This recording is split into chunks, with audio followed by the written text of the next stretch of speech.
Hi all, welcome to the series of Quant Revision for Cat. Today's topic is installments. Installments are of two types. The first one is simple interest installment. So let us take an example of that the principal amount equals to 50,000, like it is taken as a loan. Okay, then the rate of interest equals to 10% per annum.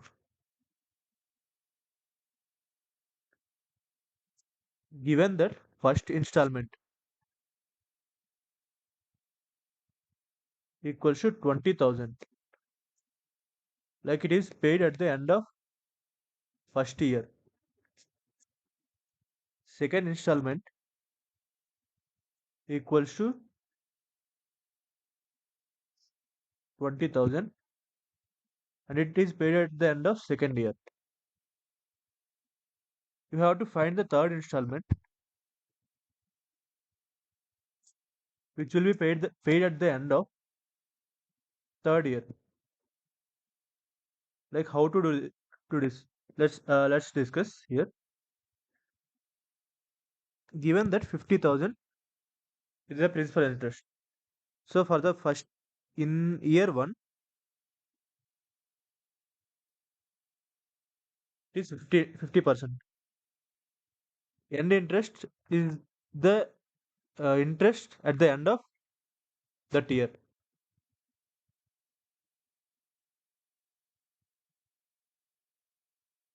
Okay, for 50,000 at the rate of 10% per annum, the interest is 5,000.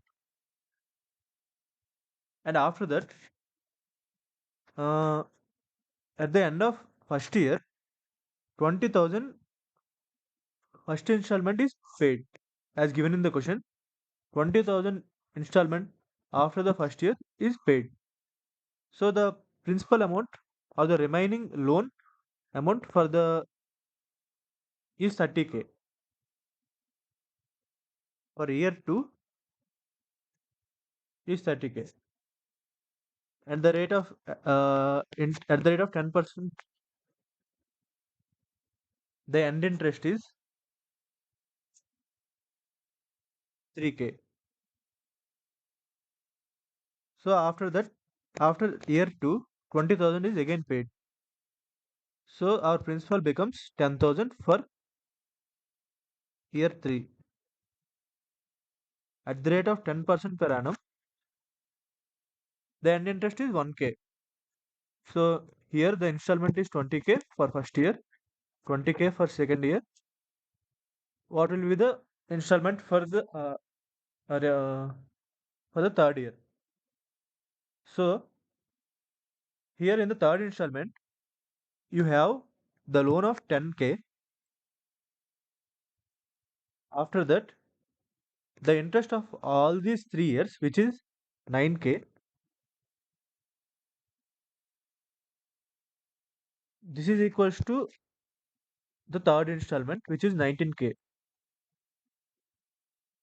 So this is about simple interest installments.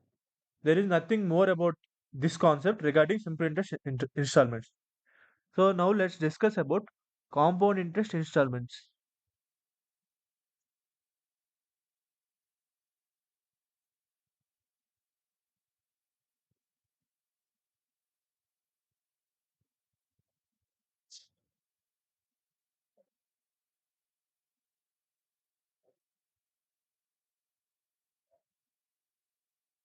In compound interest installments,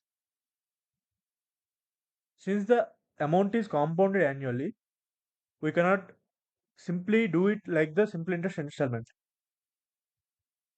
I'll take an example and I'll explain. Okay. So in a question, if it is given that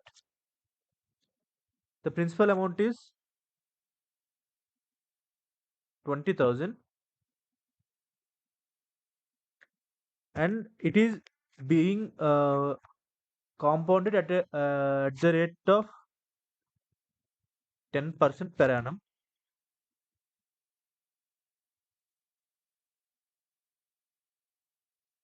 and the time period is equal to 3 years. Means in three installments, like installment 1, installment 2, installment 3, it has to be paid.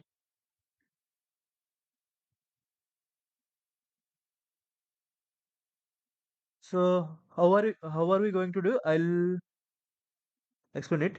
For the year 1, the principal amount is 20,000. Since the rate of interest is 10%, multiplying factor is 1.1. You know this, right? Since rate of interest is 10%, the multiplying factor is 1.1. So after at the end of year 1, the principal amount becomes 20 into 1.1 thousand. So at the end of year 1, it becomes 20k into 1.1 thousand. So this is principal or loan for the first year 1. Here installment 1 is paid. So for year 2, the principal amount will be this, the remaining amount.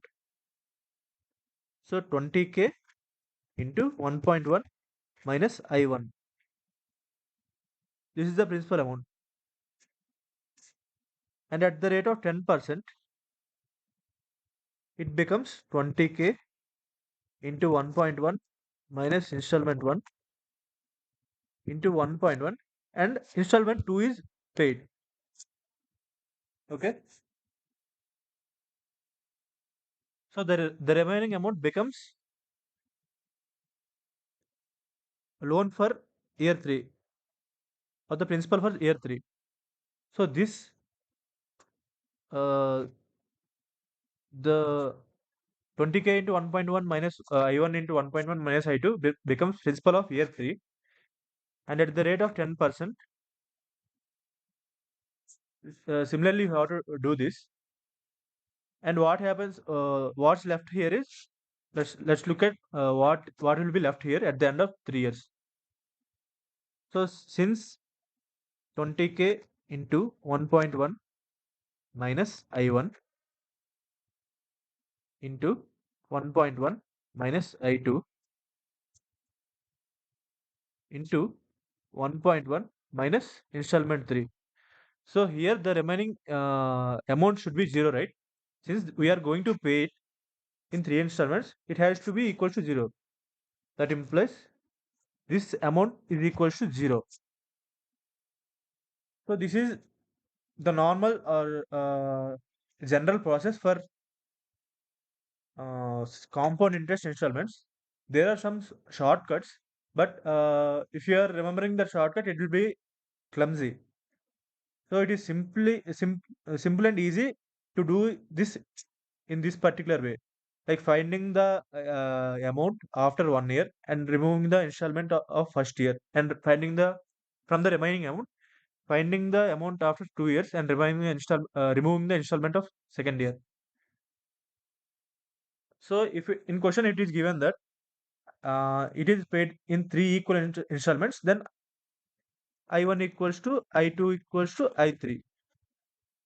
So you can substitute it in here if it is given that three equal installments, or else if it is given that the installments are in AP, arithmetic progression, then I1, let I1 equals to A plus D, I2 equals to A, A minus D, A plus D, I3 equals to A plus D.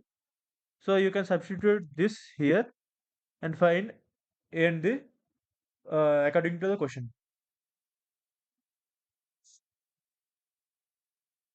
Okay, that's it about today's video. In the next video, I'll try to explain about ratios. Thank you.